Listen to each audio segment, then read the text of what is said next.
बहुत समय पहले कैलाश पर्वत पर माता पार्वती अपने कक्ष में स्नान करने जा रही थीं। उन्होंने अपने तन की उबटन से एक बालक की मूर्ति बनाई और उसमें प्राण फूंक दिए। वह बालक था गणेश। माता ने कहा, बेटा, जब तक मैं स्नान कर रही हूं किसी को अंदर मत आने देना। कुछ देर बाद भगवान शिव आए। वे अपने ही घर में प्रवेश करना चाहते थे, लेकिन दरवाजे पर यह अनजान बालक डटकर खड़ा हो गया। शिव बोले, मैं यहां का स्वामी हूं, मुझे अंदर जाने दो। पर गणेश जी ने कहा, मां का आदेश है, कोई अंदर नहीं जाएगा। भगवान शिव को क्रोध आ गया। उन्होंने अपने गणों को भेजा, लेकिन किसी की एक न चली।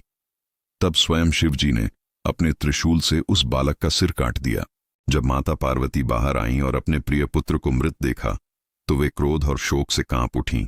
उनका क्रोध इतना प्रचंड था कि सारा ब्रह्मांड हिलने लगा। तब ब्रह्मा, विष्णु और शिव तीनों देव एकत्र हुए। पार्वती बोली, यदि मेरे पुत्र को जीवन नहीं मिला तो सृष्टि का नाश कर दूंगी। तभी शिव बोले, उत्तरी दिशा में जो पहला जीव मिले उसका सिर लाकर इस बालक पर लगाओ। उनके गण दौड़े और उन्हें पहला जीव मिला, एक हाथी का बच्चा। वे सिर लाए और शिवजी ने उसे बालक के शरीर पर स्थापित किया।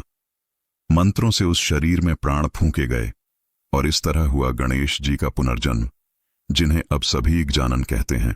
पर यहां से शुरू होता है वो चौंकाने वाला रहस्य। जब गणेश जी का सिर बदला गया तब ब्रह्मा जी ने शिव से पूछा, प्रभु, क्या इस बालक को केवल जीवन मिलेगा या कोई वरदान भी? शिव मुस्कुराए और बोले, यह बालक अब सर्वप्रथम पूज्य होगा। किसी भी यज्ञ, पूजा या कार्य का शुभारंभ इससे पहले नहीं होगा, जब तक इसका नाम न लिया जाए। यदि कोई इसे भूल गया तो उसका कार्य अधूरा रहेगा। और यही कारण है कि आज भी हर शुभ काम, हर आरती, हर पूजा श्री गणेशाय नमः से शुरू होती है। गणेश जी सिर्फ विघ्नहर्ता नहीं, बल्कि ज्ञान, बुद्धि और विवेक के देवता हैं।